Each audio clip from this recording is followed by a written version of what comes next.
This is part of a great psychological test to determine how one maintains poise in the midst of all of this.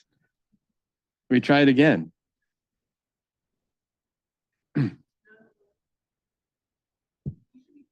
we try? Can everybody hear me? All right. So Michelle Hermiston does an experiment with genetic mosaic mouse models to determine the degree to which regulation of gene expression is cell autonomous versus non-autonomous in the mouse gut. And the experiment is illustrated here. ES cells engineered for forced expression of E-cadherin in the small intestinal epithelium. A genetic mosaic mouse will contain populations of cells that are ES derived and normal cells that are blastocyst derived. And a given villus in the small intestine is fed by multiple crypts. These crypts will provide the villus with a band of cells that are of ES origin that overexpress E-cadherin and with slow migration of cells from the crypt to the villus tip. And the same villus will have an adjacent stripe of cells that are from blastocysts and don't overexpress E-cadherin, so that the villus is a well-controlled experiment. And the epithelial cells that are moving more slowly will arrive at a position on the villus, and you could ask the question whether the expression of differentiation markers is position appropriate or whether it is not appropriate. That is to say, if it takes more time to migrate up the villus, are you having these normally mid-villus associated differentiation markers now expressed in the upper portion of the crypt or lower portion of the villus? Does everybody understand the conceptual issue? And it turns out that no matter whether the cells are moving more slowly or normally, they're expressing differentiation marker in a position appropriate way. The idea that there is signaling from environmental cues outside of the cell. So could this be a cell non-autonomous system, and where are the sources of instructions coming from? The experiment was done. We huddle in the back of the lab and say, where as developmental biologists should we search for these sources of instructions? Most people would look underneath at the mesenchyme, looking at mesenchymal epithelial crosstalk. We decided not to do that. We decided to look in the lumen of the gut and ask the question of whether in early stages of postnatal development, colonization of the gut with microbes, members of the microbiota, could inform patterns of gene expression along the length of the gut or even along the crypt-villus axis. Now, that's a bodacious question to ask. The microbial community is complex, and we really wanted to go to the human gut microbiota. So could we reasoned, develop a system that is more defined and colonize the guts of germ-free animals with members, culturable members of the human gut microbiota? Now, the year is 1995, 1996, when we begin these experiments. Luckily, there is somebody in the laboratory who is a glycobiologist, a person who had glycophilia rather than glycophobia, which is more common in the land of science. And his name was Per Falk. Per Falk had come from the Karolinska Institute, where there was one of the first germ-free facilities that were established in the world, led by Tori Mitbit. Lynn Bree was a very courageous MD PhD student, and Abigail Salyers, the late Abigail Salyers, was this magnificent anaerobic microbiologist who was interested in saccharolytic members of the human gut microbiota and had cultured an organism that was almost unpronounceable, Bacteroides theta iota omicron, and she had studied the types of glycans, the types of polysaccharides that this organism could utilize. She also had, the genome sequence wasn't known at the time, a series of mutants that could not utilize certain polysaccharides. So what was done? Well, to begin with, Per Falk brought a panel of lectins, and a series of experiments were done that are outlined in the left side of this slide, where we compared and contrasted the production of glycans by gut epithelial cells, particularly initially in the distal region of the small intestine, in animals that were raised under entirely sterile conditions, germ-free animals, versus conventionally raised animals.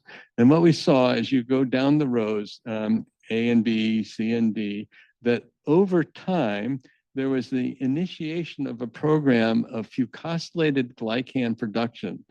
And these fucosylated glycans, detected by a lectin, which is colored brown, began distally and progressed in conventionally raised animals more proximally. And more epithelial cells began to produce these fucosylated glycans in conventionally raised animals.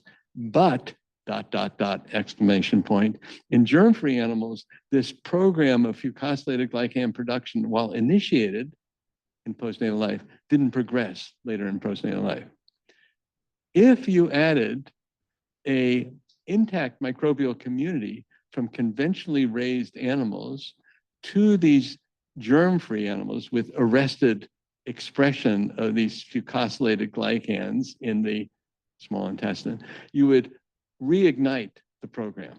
So an intact microbial community from a mouse could reestablish the progressive production of fucosylated glycans from the distal to the proximal gut.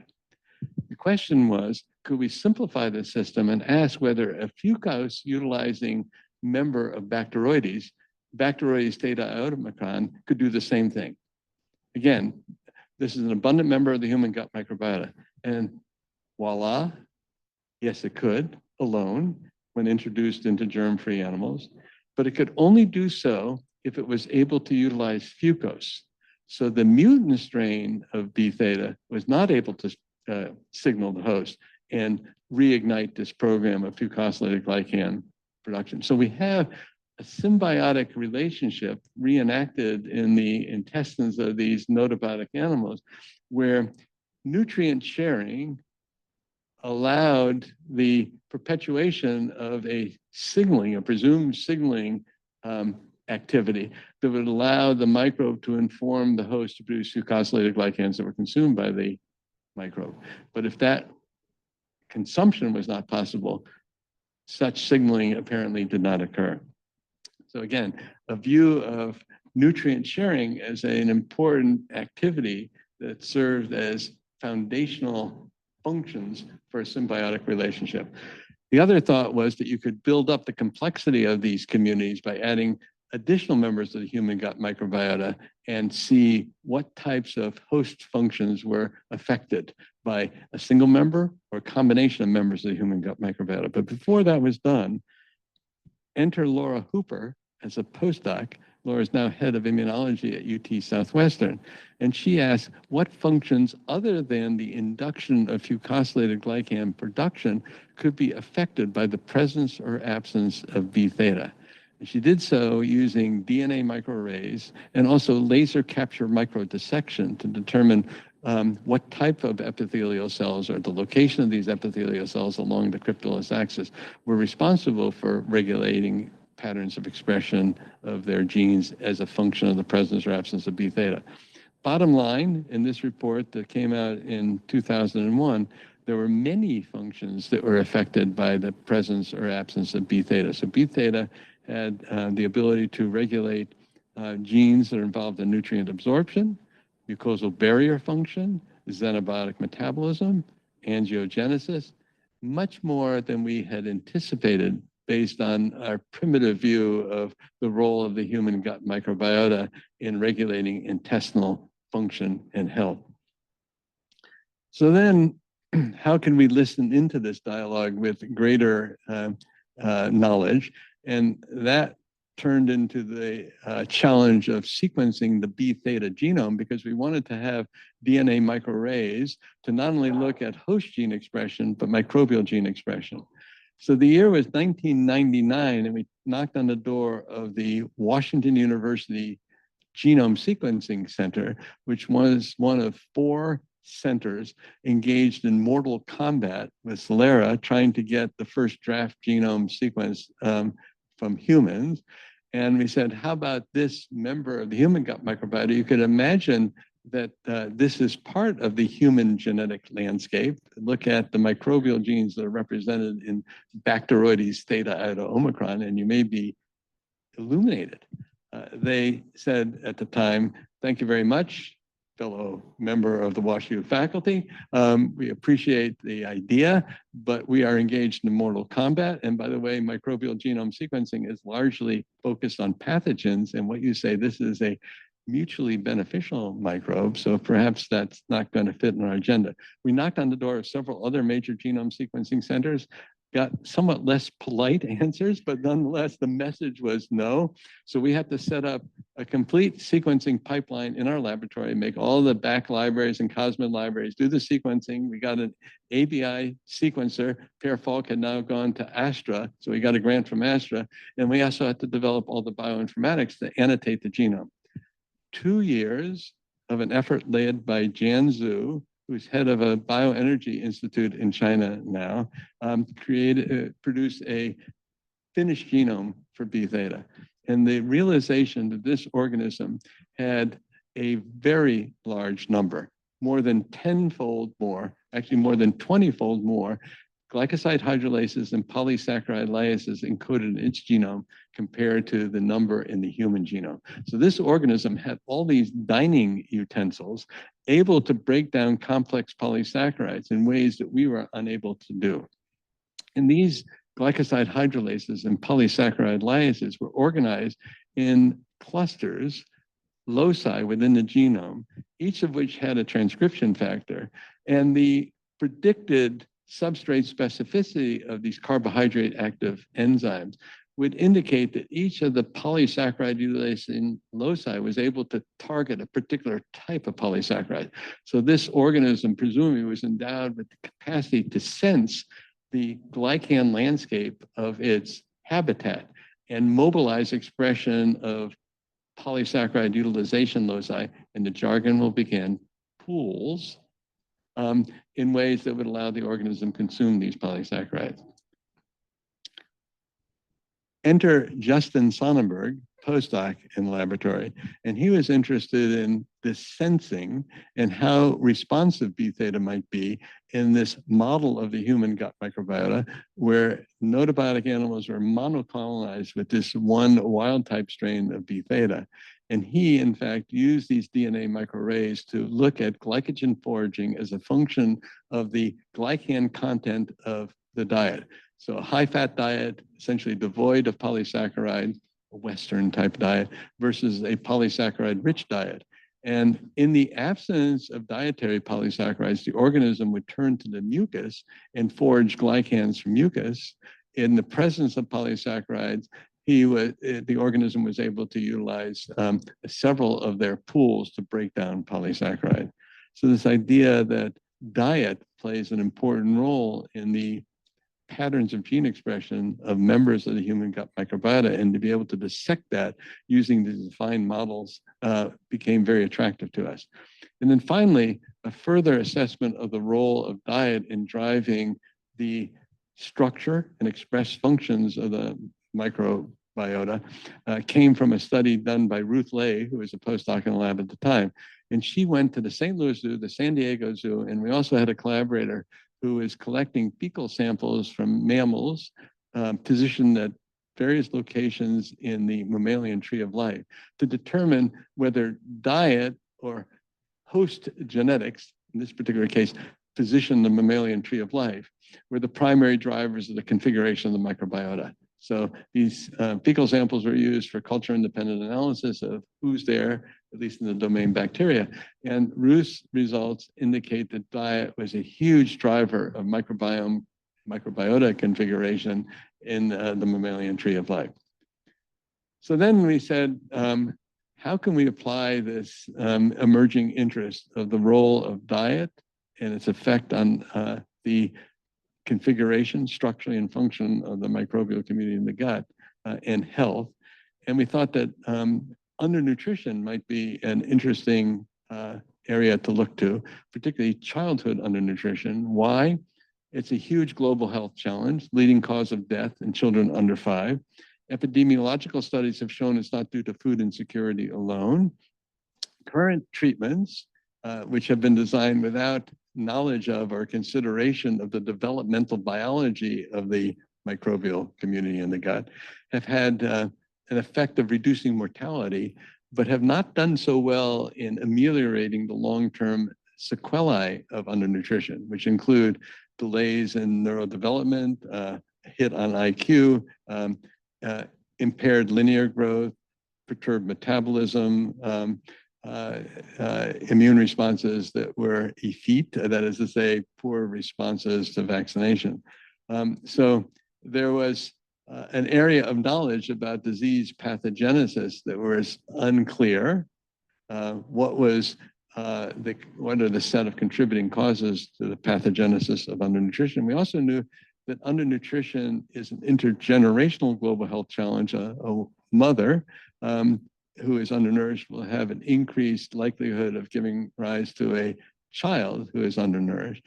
And as we've learned subsequently, a majority of the human gut microbiota is transmitted from the mother to the child. We also didn't have a comprehensive definition of the biological state or states of undernutrition. Undernutrition or growth faltering was defined by anthropometry. So the World Health Organization has a reference healthy cohort of infants and children who are followed in 6 different countries, and the median value for their height or length and weight was computed, and a child's height or length and weight are referenced to that cohort. And the degree of deviation, standard deviations from that median value, is used to define whether a child is undernourished and has growth faltering. So impaired linear growth would be expressed as a length or height for age Z-score. So if a child is 2 to 3 standard deviation below that median value, the LAZ score would indicate moderate stunting. More than 3 standard deviations, severe stunting. Impaired ponderal growth, wasting, would be defined by a weight per length Z-score, and a WLZ score of -2 to -3 is defined as MAM, or moderate acute malnutrition. Okay, I'll give you additional warning about jargon. We're going to have to remember what MAM is. SAM, severe acute malnutrition, a WLZ score worse than -3. That's a pretty coarse way of defining a disease state. Imagine if you were to define cancer as moderate or severe. So we need to have a much more comprehensive definition of the biological state or states. And the World Health Organization does not have a policy, an approved policy for treating MAM, in part because of the lack of efficacy of current therapies in overcoming these long-term sequelae. And children with SAM, severe acute malnutrition, are typically treated with ready-to-use therapeutic foods until such time anthropometrically they get to MAM. And they're left with post-SAM MAM. Okay? I know it's mind-boggling. I apologize for the jargon. So we come in as a team, ICDDRB and WashU, and we find Tamid Ahmed and his colleagues after a several-year search, because we didn't have a school of public health at Washington University. And Tamid at ICDDRB had spent several decades dedicating his life to understanding his team's commitment to understand the origins of undernutrition and getting improved forms of treatment. And there was tremendous community engagement and tremendous trust between the populations that he served and his team, which enable longitudinal studies to be performed, which is going to be absolutely key for all of this. So the hypothesis is that there is a definable program of microbial community assembly in healthy individuals, and that this program is perturbed in children with undernutrition and not repaired by current therapy. And the corollary is that healthy growth depends upon a well-choreographed co-development of the gut microbiota in host systems and subsystems. So that's the hypothesis and the corollary to the hypothesis. And the steps needed to test the hypothesis are really fundamental for all these types of questions of the relationship between microbial community structure and function and health and disease. Define normal, develop metrics to quantify deviations from normal, determine whether disease is associated with deviations from normal and the magnitude or severity of disease with the degree of deviation. And if such deviations are correlated with disease, whether that deviation is an effect of disease or a cause. So you need a test of causality in a representative preclinical model.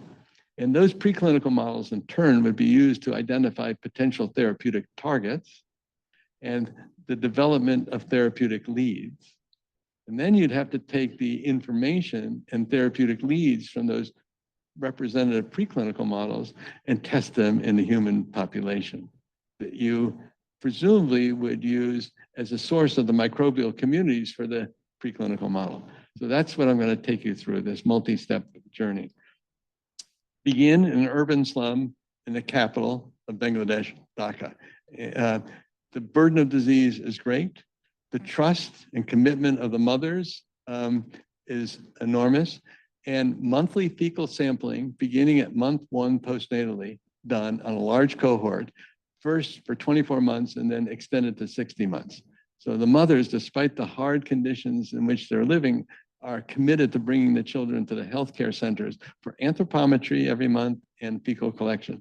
And the fecal samples are collected in a way that within 10 to 15 minutes after their production, they're put in liquid nitrogen and then preserved at -80 degrees. Okay. From this large birth cohort, a subset is identified whose anthropometry is consistently normal. Those are the healthy controls. Then 16S rRNA sequencing, at the time that's what we had as a tool, is performed to look at the domain bacteria and to categorize all of the organisms that are present in the developing microbial communities of children that are deemed healthy. And then machine learning is applied by Satish Subramanian, who is a very talented MD PhD student, to generate data like this. So this is a group of age discriminatory strains, strains whose abundances change as a function of time after birth. Each column represents a monthly age bin. Each row represents an age discriminatory strains identified using machine learning. And you can see from the lower left portion of the heat map, there's a group of organisms that is very abundant in early postnatal life, going again from month 1 to 60, and then becomes more diminutive. There are other organisms that become more prominent later on in postnatal life. If we take a vertical slice through this heat map, and for a given age, look at the relative abundances of these different organisms, you could operationally define the state of development or maturation of the microbial community. That is our definition of normal community development, at least at this stage in our multi-step journey. Now that serves as a reference to compare and contrast the microbial community of chronologically age-matched healthy children and children who have, by anthropometry, growth faltering and undernutrition. And we can even advance the analysis to look at co-varying members of the microbiota that show by a variety of methods, age-dependent changes in the representation. This was done by Arjun Raman when he was a postdoc. He's now at the University of Chicago. And there's a network of these co-varying age-discriminatory organisms that he termed an ecogroup. So that's the definition of normal in Bangladesh. A lot of these organisms also show these age-dependent changes in their representation at several other sites where birth cohort studies were performed by our group, again, in low and middle income countries. Now, based on this type of analysis, it appeared that microbial community succession, the assembly of the microbial community, was largely complete at the end of the second postnatal year, and that children with undernutrition had microbial communities that were younger appearing than you would expect based on their chronological age, and that current therapy didn't repair this perturbed state of the microbial community. But of course, current nutritional therapy was not based on a consideration or knowledge of the developmental biology of the gut microbial community. Define normal, determine whether deviations from normal, you have a metric, are associated with disease. In this case, it's associated with disease, and the severity of the deviation is more pronounced in SAM compared to MAM. Step 3, a test of causality. So this is our Notobiotic facility. It's been run by Dave O'Donnell and Maria Carlson since 1996. There have been many generations of students and postdocs that have been trained here in the art of Notobiotic. In this particular case, we had a panel of fecal samples that were well preserved that I described, obtained from the population that we ultimately wanted to develop therapeutics to treat undernutrition. And for a given child, a fecal sample was distributed to multiple just weaned germ-free animals. And this was done with many donor fecal samples from children who are undernourished. They had MAM or SAM, and also children that were healthy. So multiple animals for each donor sample. And the question was, to what extent would there be transmission of some of the phenotypes associated with undernutrition via the microbial communities from the children who are undernourished? All the animals in all of the groups were given a diet representative of the diet consumed by children living in this urban slum. So the ingredients were the same, the method of cooking the diet was the same. So the diet by microbiota interaction was preserved. And in fact, there were pronounced differences in the physiologic and metabolic features of mice who received the undernourished donors microbial community compared to the mice who received the healthy donors microbial community. And this allowed machine learning algorithms to be applied to all the microbial communities from all of the groups of mice that received all the different samples.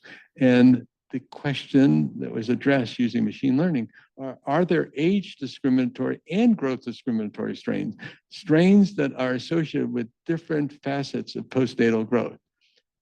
Lean body mass gain, as defined by QMR,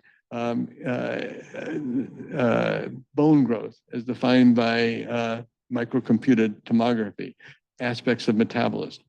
And a series of growth discriminatory strains were identified in this particular way. And then we went back to the population whose microbes had been used for these experiments and asked whether these growth discriminatory strains identified in this fashion were represented in the same way in undernourished children compared to healthy children. And we got a series of these growth discriminatory strains that were not appropriately represented, and they became our therapeutic targets. Does everybody follow me? Now, we thought about the idea of culturing these growth discriminatory strains and generating a next generation probiotic consortium that could be used to repair the microbial communities of these children with undernutrition. But of course, these organisms hate oxygen. The formulation of this multi-component probiotic consortium would have been difficult. It would have cost a tremendous amount, and the regulatory pathway for approval would be complex. And we were funded by the Bill and Melinda Gates Foundation, and any solution that you come up with has to be scalable, affordable, and culturally acceptable.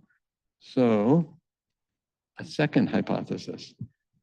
Perhaps the foods that are administered to children between the interval of cessation of exclusive milk feeding and a fully weaned state. This is the period of complementary feeding with complementary foods. Perhaps some of those foods would contain bioactive molecules, naturally occurring bioactive molecules that would be coveted by these inappropriately represented age and growth discriminatory strains. And if we could screen in our notobiotic animal models these complementary foods, perhaps we could identify some that change the fitness and express beneficial functions of our target organism. So we would screen these foods individually, then in combination, in an attempt to generate what we would call microbiota-directed complementary foods, MDCFs. And we would test these MDCFs in the following way. Start out with single ingredients, again, foods consumed by these children living in Mirpur, against a defined consortium of age and growth discriminatory strains that have been cultured from the very population we want to treat. We had the genome sequences. We identified some of these foods that hit our targets. We would ask, are these foods not only affordable, but is the supply chain for them secure? And do they have satisfactory organoleptic properties? They have to taste, smell, and have textures that would be acceptable to the population, because if we were to create MDCFs that didn't have satisfactory organoleptic properties, we'd be in deep trouble. So we do the screens, identify single ingredients, then mixtures that had greater effects. The MDCF leads were then advanced to another stage of testing where we would take the post-conventionally treated microbial communities of children with undernutrition. Remember I said children with MAM and SAM who are treated with standard therapy don't have microbial communities that are repaired. So these would be still disrepaired microbial communities. Standard therapy does not repair the microbial community. And we would ask whether our microbiota-directed complementary foods could repair these microbial communities in these mouse models, and would the effect of such repair be manifest by changes in physiology, changes in weight gain, bone biology, metabolism, et cetera. So a series of lead MDCFs were identified in this particular fashion, and then a pivotal decision. Do we want to try to change the developmental biology of children with a lead therapeutic or set of lead therapeutics that have been tested only in mice whose physiology and metabolism is different than that of humans? Or do we want to find a second host species whose physiology and metabolism is closer to that of humans? And we felt that it would be more prudent to try to get to a second host species and do another round of screening of our leads. And the second host species would be notobiotic piglets. And 2 years were spent developing protocols for ensuring that piglets, after delivery by cesarean section, could be established in notobiotic isolators without any environmental microbial contamination. And then we could take our Bangladeshi strains that are age and growth discriminatory, introduce those into piglets, and then screen our lead MDCFs emanating from our notobiotic mouse experiments to see if an effect on growth, bone biology, metabolism was evident. And that, inhaled deeply, was the way we got to our leads. But then we have to go to another step in the multi-step journey. Our results obtained from the preclinical models, which had incorporated the very microbes of the target population we wanted to treat and the background diets of the target population. Is that going to translate to humans? So in Mirpur, our colleagues from ICDDRB set up a nutritional rehabilitation unit. Mothers, again, deeply committed to the well-being of their children, despite their very difficult living circumstances, would bring the children twice daily for a month for a test of one of 3 different MDCFs emanating from our preclinical pipeline, plus this common therapy, a ready-to-use supplementary food. And these children would have MAM. They would be 12 to 18 months of age. There would be 4 arms, only 15 children per arm. There would be an enrollment period, a period of fecal collection, anthropometry, and then just before the initiation of treatment, a blood draw was done. Twice daily therapy for 4 weeks, weekly fecal samples, and at the end of the 4-week intervention, another blood draw, anthropometry, and a 2-week follow-up. We didn't anticipate, nor did we achieve any sort of statistical significance in anthropometric measures of growth because the N was so small. But we knew that we could look at microbiome configuration and use that eco group as a way of determining whether repair was occurring. But we also could use the blood draw to measure the levels of 1,305 different plasma proteins that were biomarkers and mediators of different aspects of host physiology. And we would use the aptamer-based platform produced by SomaLogic to do so because it only required less than 100 microliters of plasma to do that analysis. So the plasma proteome became our measure of health status. And we saw that one of the MDCFs, MDCF2, which had been the most efficacious in our preclinical models, was also most efficacious at microbiome repair and reconfiguration of the plasma proteome towards a healthy state using this pre-POC, proof of concept study.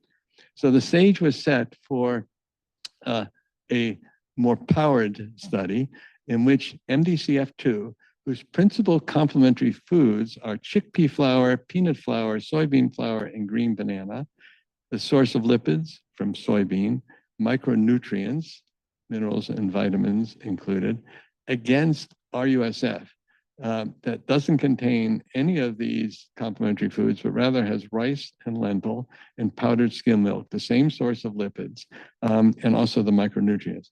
You'll notice on the bottom, if you're not red-green colorblind, that the caloric density of MDCF2 is 15% lower than that of RUSF. So we're trying to target a food to particular organisms in the microbial community that has lower caloric density to increase the rate of ponderal growth. That's fairly bodacious, and it's a view of food beyond just caloric content. Okay, so this is what happened. And by the way, this is the way nutritionists see a therapeutic food. It's not the way microbes see a therapeutic food because they can't read labels. Okay, so this is the study design: 60 children per arm, 3-month intervention, twice daily feeding, RUSF versus MDCF2. Again, serial measures of weight and length, anthropometry, serial fecal collections prior to, during, and after, and 3 blood draws at time 0, 1 month, and 3 months, and a pivotal decision to follow these children for 2 years after the 3-month intervention, because we didn't know that the time course of ponderal growth response would be the same as linear growth response or even neurodevelopmental responses. So we really wanted to follow these children for a long period of time with every 6-month monitoring of anthropometry and the plasma proteome. But again, all of this depends on the degree of trust and commitment of the participants, the families of the participants, to doing these longitudinal trials. So the primary outcome measure was a change in WLZ, and in the post-treatment phase, both WLZ and LAZ, and the secondary outcome measures were microbiota repair and plasma proteome measurements. Now with SomaLogic aptamer platforms that can measure 5,000 different proteins in 100 microliters of blood. So this was the result, published in the New England Journal of Medicine in 2021, that MDCF, despite its lower caloric density, had a much more impactful effect, a significantly greater effect on ponderal growth as measured by WLZ compared to RUSF. Because we wanted to do mechanistic studies, all of the children in both arms, or 120 children, were subjected to this type of analysis. For each of the 5,000 different proteins, the change in the level of that protein was then compared to the change in WLZ to identify a series of proteins that were significantly correlated with ponderal growth. And 70 proteins were identified in this fashion that were positively correlated with ponderal growth. And those included a number of protein mediators of musculoskeletal development, but they also included, interestingly enough, a bunch of mediators of brain development. We'll get into the details of that in a second, or maybe a few minutes. And we also found proteins that were significantly negatively correlated, and this was work by Robert Chen, who is an MD PhD student in the lab, negatively correlated with WLZ, and those are principally mediators of immunoinflammatory responses. So it turns out, if we looked at the plasma proteomes of children treated with MDCF2 in this fashion, in this particular trial of children with primary MAM, that the increase in the positively correlated proteins was significantly greater with MDCF2 compared to RUSF, and the decrease in negatively correlated proteins was significantly greater with MDCF2 compared to RUSF. Now, in the 2-year follow-up, we found the following. Although the LAZ response, the linear growth response, was not significantly different after 3 months of an intervention, it did become significant during the 2-year follow-up. And children living in low and middle income countries generally have a decline in LAZ as a function of time when compared to this reference WHO cohort. It's just that the decline was significantly reduced in children treated with MDCF2 compared to RUSF. Now, the question is, how can we learn more about mechanism from this trial and what are the bioactive components of MDCF2. If we knew the bioactive components of MDCF2, that would be extremely valuable from the perspective of dosing, but we could also see what other foods might contain these bioactive compounds to get alternative formats for producing MDCFs. And the way to do this, we felt, was to turn to our longstanding indicted co-conspirator, Carlita Larilla, at the University of California at Davis, and do mass spec analysis to identify the principal polysaccharides present in the ingredients, the complementary foods present in MDCF2, and the ingredients present in RUSF. And we found a series of polysaccharide structures that were significantly enhanced in the MDCF2 ingredients and the formulation itself compared to RUSF. And those structures are shown here. Not all of them are shown here. Galactomannins, arabinogalactans. So that gave us an idea of what structures the microbes may see. Remember, they don't see label. And then we could do the following. We could see what bacterial strains are the principal targets of MDCF2. What metabolic pathways do they express? And could the metabolic pathways they express involve carbohydrates? And could we identify further, looking at gene expression in the targeted organisms, what structures were most impactful in producing an increase in growth? So everybody follow me with that. So you begin with shotgun sequencing of the 8 to 9 fecal samples that were serially collected from children in both arms. For each child, the shotgun sequencing reads were assembled into mags.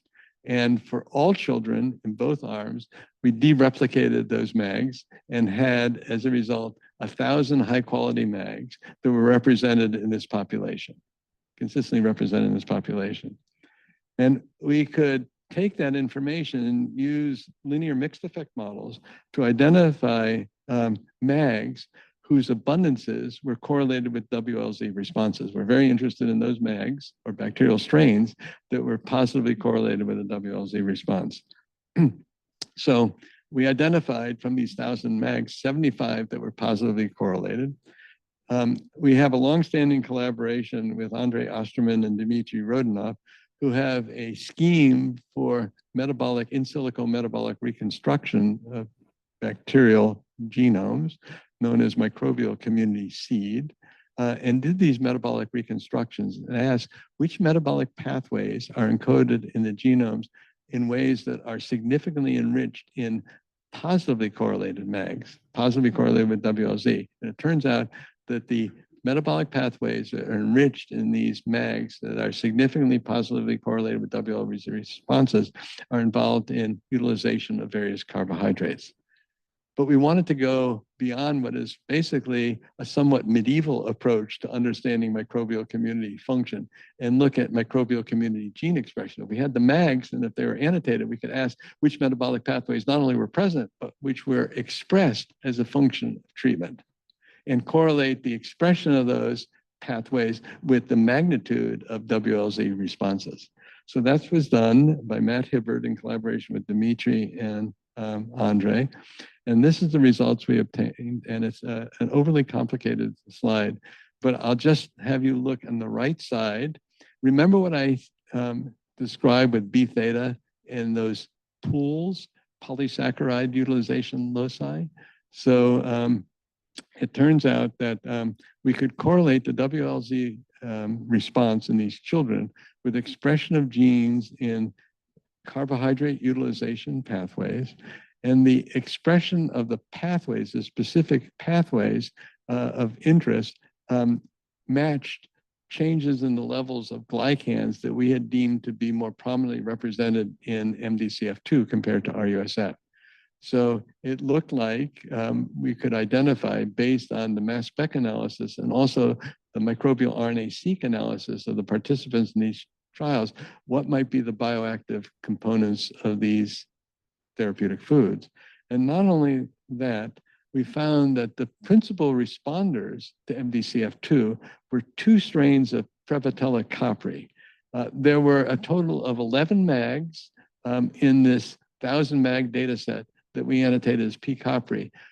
2 of them and only 2 of them were significantly correlated with WLZ. And these 2 MAGs had a series of pools, polysaccharide utilization loci, that were conserved between them and that encoded carbohydrate active enzymes that were capable of metabolizing the bioactive glycans that we had identified. So these P. copri strains were uniquely capable of being able to utilize these glycans present in MDCF2. And this annotation and this analysis of the conserved pools in these MAGs was done by Matt Hibbard, Dan Weber, who's a postdoc, Suzy Henrissant, and Bernie Randerson in France, and their colleague, Nicolas Derpin. So MAGs are in silico reconstructions, right? We actually have the opportunity of identifying the bacterial strains that are described by the MAGs and recovering them from our well-preserved fecal samples. So a culturing exercise is done, the importance of preserving samples in a proper way. So we're able to culture the P. copri strains that corresponded to these MAGs based on the genome content, and also several other P. copri strains and other age and growth discriminatory strains as well that we had identified in the fashion I described.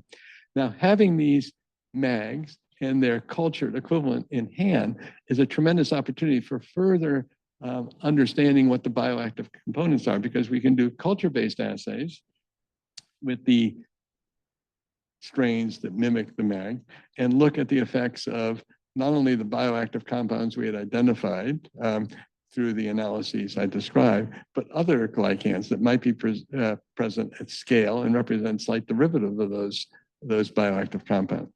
So we've done that, and this is an ongoing exercise because we want to identify glycans available at scale, perhaps from the byproduct stream of food manufacturing, so that we can assemble a cocktail of prebiotics that would mimic the prebiotics that are represented in MDCF.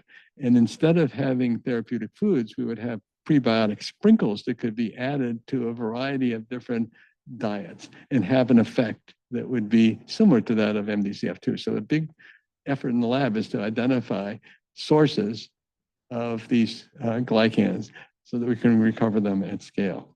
And this is the way we do it. Now, there's a virtuous cycle that I think is important to think about in these types of experiments.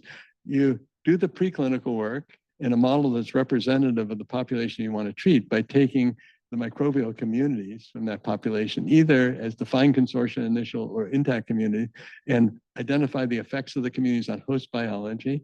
You look at the effects of a therapeutic lead that was developed based on an analysis of the transplanted microbial communities in these mice, look at the effects on host biology, do the translation versus a pre-POC study, and then as a randomized controlled clinical trial.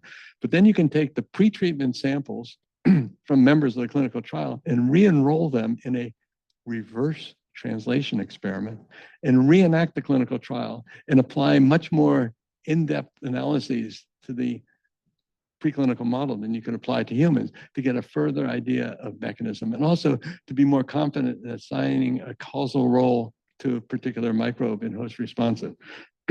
So I'm running out of time, but if you give me another 10 minutes, I'll go through a couple of things. So this virtuous cycle of mechanistic analysis is described in part in this slide. So we introduce a defined consortia of genome sequence, age, and WLZ associated bacteria that correspond to the MAGs. So we're culturing them from the Bangladeshi children. We put them into germ-free animals that have just been, that have just delivered pups. So these are dams, germ-free female mice. And we do that in waves. So we take a consortium of these organisms that represent organisms that are early colonizers of the human gut in this population. Then those microbes enter the gut of the dam, who transmits the microbes to the pups. Then we do another gavage, and we have later stage colonizers, and we can do another gavage and even later stage colonizers. So you can reenact in this fashion the microbial succession that occurs in the population. And of course, we could do that wave of gavages in ways that we could include or omit the P. copri strains that we'd identified from the MAG analysis and where we had cultured representative. We would subject all the pups to a sequence of diets that mimics the sequence that is experienced by children in the trial. So the initial phase, the early phase of postnatal life, they get exclusive breastfeeding because they're getting the dam's milk. And then they're weaned onto a diet that resembles the diet of children during this period of complementary feeding, living in Mirpur. And then once they're weaned, they're put on MDCF2. So the effects of the presence or absence of P. copri can be ascertained by looking at these mice in the two different groups. And we find that mice that have the P. copri gain significantly greater weight over time. They are much more adept at metabolizing glycans, and they have profound differences in intestinal metabolism that we can identify using single nucleus RNA-seq.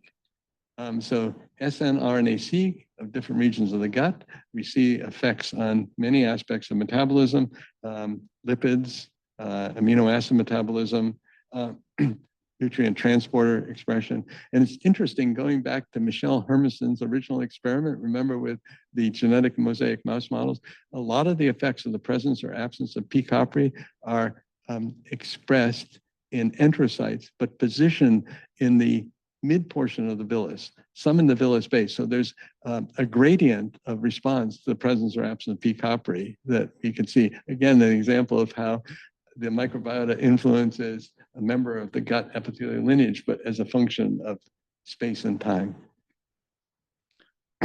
So you can leverage knowledge gained from these mechanistic studies of pathways that are identified by microbial RNA-seq as being differentially expressed in MAGs that are positively correlated with ponderal growth responses.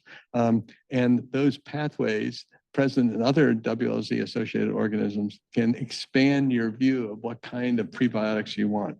And included in these analyses are the patterns of expression of pathways in Bicalobacterium presnitzi and some Glaudia species that are critically involved in metabolizing different domains and pectins.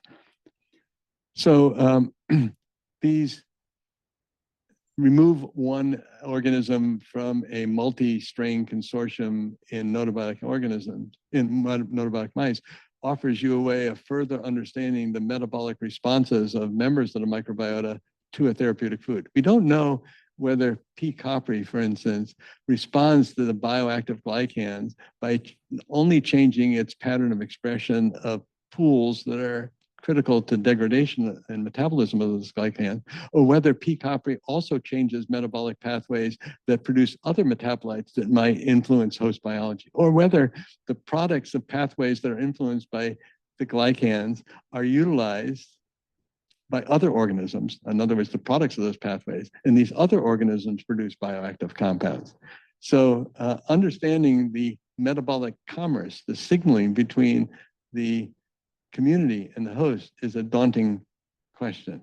And it would be nice to explore in a systematic way what the interactions of microbes and do to the metabolic output of these communities. You can do that by leave one out experiments. So Jia Cheng and Sid Venkatesh have a paper that was published recently in Science that I think exemplifies the type of approach that can be used. And this is a discovery of a fatty acid amide hydrolase that's produced by F. prodnitzii, which is one of the targets of MDCF2 that's positively correlated with WLZ. So Pha, human Pha, is known to be important in regulating levels of endocannabinoids that have a variety of different interesting physiological functions, including regulation of appetite, mood, memory, and pain. Oleoethanolamine and palmitoyethanolamine are acyl-ethanolamines, N-acyl-ethanolamines. So when Sid and Jia did the following experiment, they took a consortium of cultured genome sequence, age, and growth discriminatory strains, and introduced them into notobiotic animals. The consortium either contained or didn't contain F. prodnitzii. And then they did non-targeted mass spec to determine what the principal metabolic effects of the presence or absence of F. prodnitzii would have in notobiotic animals fed MDCFs. And what was seen is there was a pronounced effect if F. prednisii was present. There was a significantly reduced level of OEA and PEA, and this activity was associated with the cell itself. It wasn't in the supernatant. It was heat labile, and it was strain specific. So we had an F. prednisii strain that was from the population of children that we were treating, but we had a Malawian strain that wasn't able to do that. So a variety of old-fashioned biochemical experiments were done to purify this activity. We took advantage of the fact that we had the genome sequences. We were able to identify what we thought was a Fa that might be responsible for this in F. prednisii. The structure of human Fa is known. We used AlphaFold to predict the structure of the F. prednisii Fa. It looked different. It lacked a signature amidase domain. The key inhibitors of the human enzyme didn't work on the Fa enzyme. The Fa enzyme had very broad synthetase activity. So the GIA expressed that F. prednisii Fa in E. coli. We purified it and tested it in vitro, looked at the targets that could be used for acylation, and they were principally the amino acids that were tested yielded asparagine and histidine as principal targets. Looked at the substrate specificity in terms of acyl chain length. We looked at the fact that this enzyme not only has synthetic activity that was very broad, but hydrolytic activities that were very broad. So it was capable of breaking down as a purified enzyme a variety of N-acyl amides, including quorum-sensing metabolites, homocysteine lactones. Some of the substrates for hydrolysis were very neuroactive compounds. So this, again, enzyme that has synthetic and degradative activity. This is a list of the substrates that were identified from our in vitro assays. Arachidonyl dopamine, arachidonyl serotonin, arachidonyl GABA. These are involved in various activities, including the regulation of pain perception and appetite. Then go back to the fecal samples that were preserved. Again, the idea is to take these organisms and study population. You do leave one out experiments. You identify by non-targeted mass spec key metabolites, the presence or absence of these organisms might regulate. You search for the enzymatic activity associated with that WLZ growth-associated organism.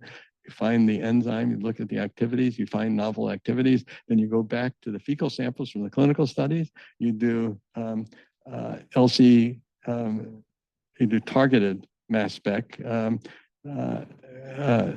triple quadrupole mass spectrometry of fecal samples, and you measure NEE levels in paired fecal samples collected before and after the end of the intervention in these children with MAM. And you find that, as GIA did and reported, that levels of OEA are significantly reduced by MDCF2, but not RUSF, as we would predict from those notobotic animal models.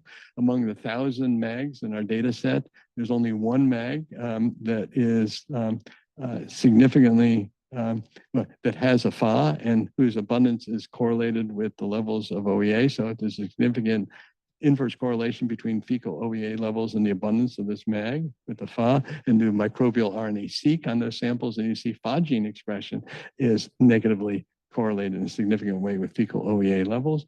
And why would that be interesting? Well, you have a strain-specific Fa, a microbial Fa from F. prednisii.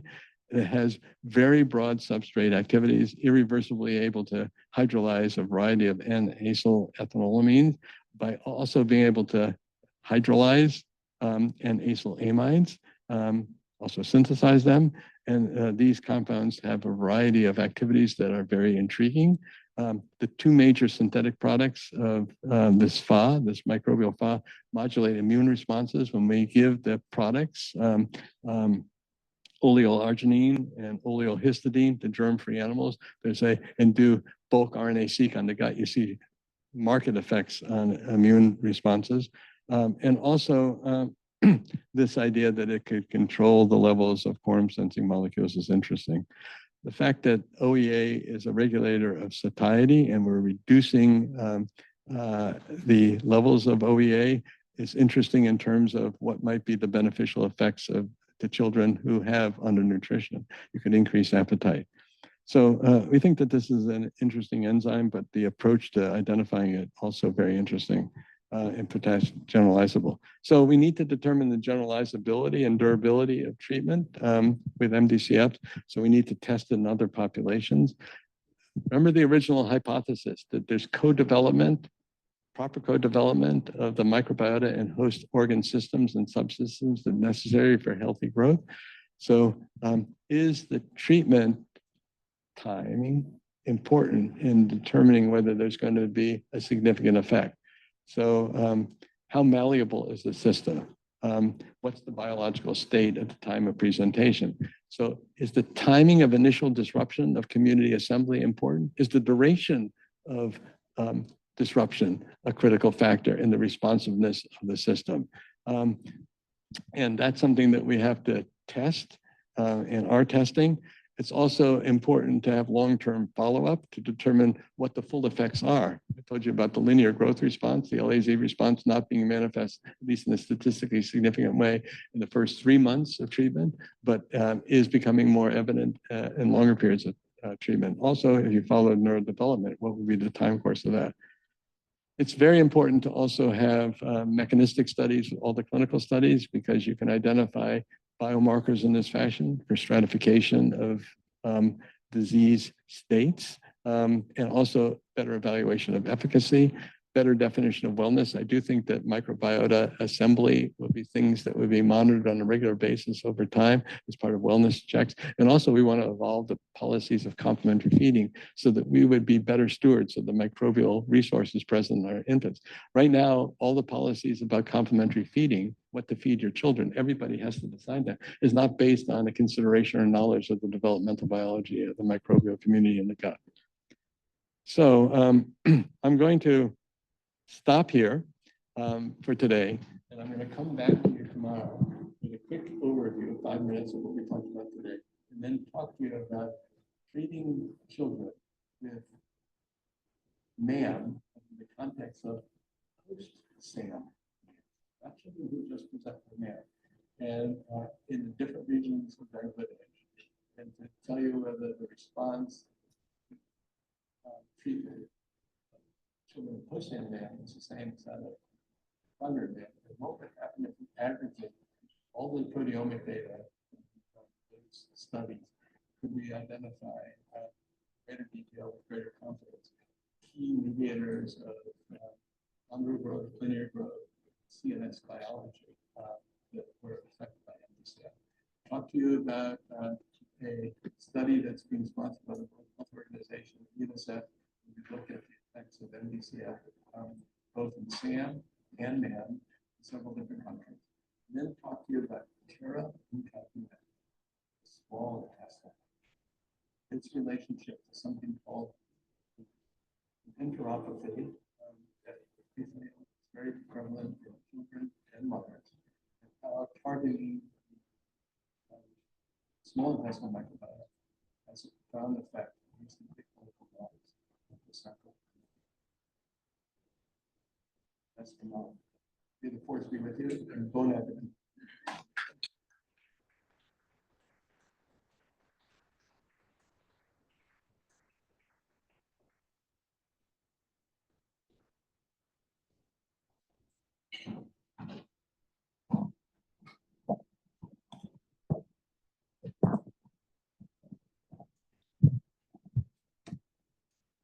Speak into the box. Hi, thank you for a great talk. I'm curious, and perhaps you'll cover this tomorrow, if that supplemental formula that you came up with could be given to mothers while they're pregnant, and if that would have any impact. There's a clinical trial underway to test that. Okay. The repair of the maternal microbiota is absolutely critical. Now, it's been difficult to ascertain.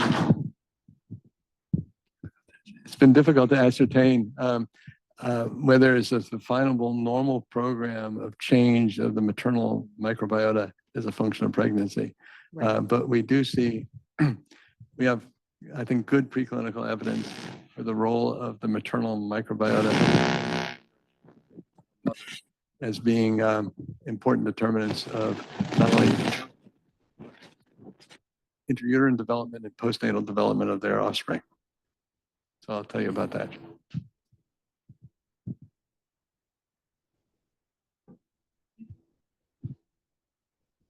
Federico. Great talk, Jeff. Okay. Great talk, Jeff. Thank you. So about peak copri. Yeah. So besides the ability to, what sort of harvest maybe calories from glycans, is there any sort of relation with the Faecalibacterium story, or are there any molecules that peak copri makes sort of that help? Are you looking into that? I think there's a lot of nutrient sharing associated, and they involve various glycans.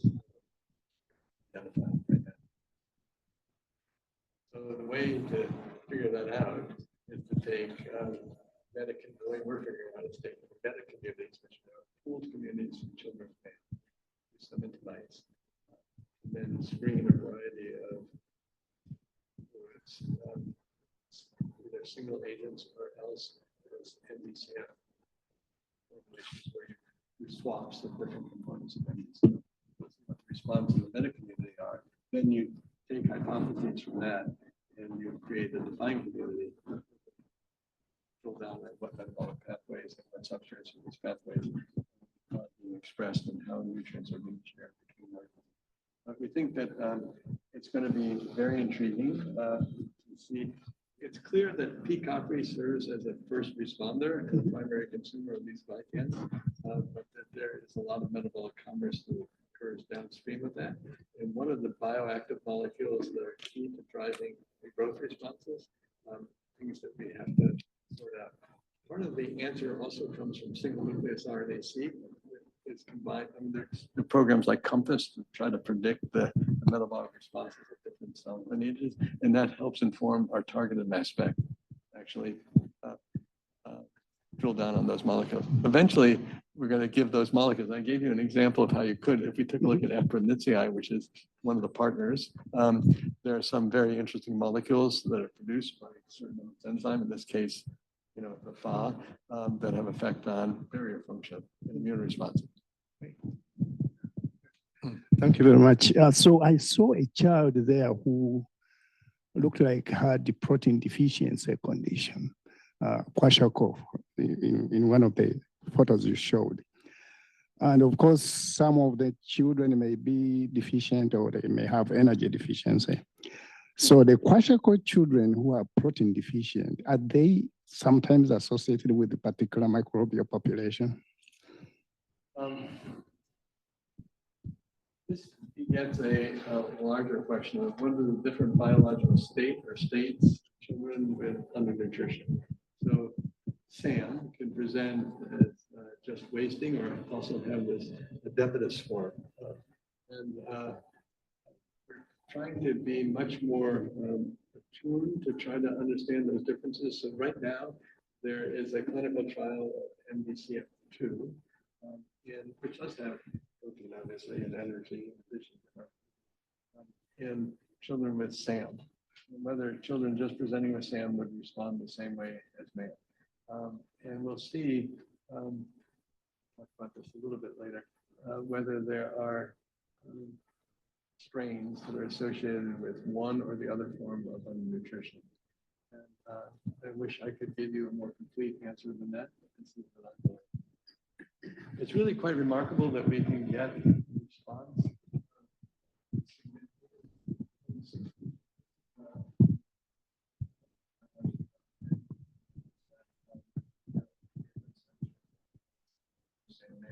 Just a couple of weeks ago, we see the same responses. We're doing a much larger study with WHO because we're expanding the age range of 6 to 24 months. I think that the age of the children at the time of presentation is going to be a critical variable in determining what their response is. And that may go beyond whether somebody presents with SAM, severe acute malnutrition, and UW-Madison or not enough. Think about the host systems that are changing in postnatal development and the enormous effect of the microbial community on many of the different systems. And I think that that's the most inspiring part of this project to us, to be able to use microbiome repair as a way of connecting the dots to see how the microbiota affects different aspects of host physiology. And identifying those connections begets this more difficult journey of trying to figure out the effectors. Because those pathways that the microbes have figured out to manipulate in postnatal development may be pathways that the microbiota is regulating later in life. You know, how the microbiota is connected to bone biology or central nervous system function. And I think that it's worthwhile spending the time and effort in this 2-year or 3-year period of postnatal life, because the studies are realistic to do. Like the time scale of doing that is 2 to 3 years of postnatal life, as opposed to taking population that's older and doing longitudinal studies where we already have microbiota disrepair. How long is it going to take to restore function in an already formed system that has been disrupted? So treat early, not later. And this idea of trying to ultimately prevent disruption of microbial community development. The hope is that the healthy community once formed has durable effects over many decades of life. Last question. Thank you. Does post-SAM MAM look just like MAM, either at the proteome level or just at the microbiome level? It depends on the form of SAM. The only thing I can answer is the study that we did with SAM, treated with standard therapy in hospital. It looks a lot like MAM. After the recovery from the initial rehabilitation.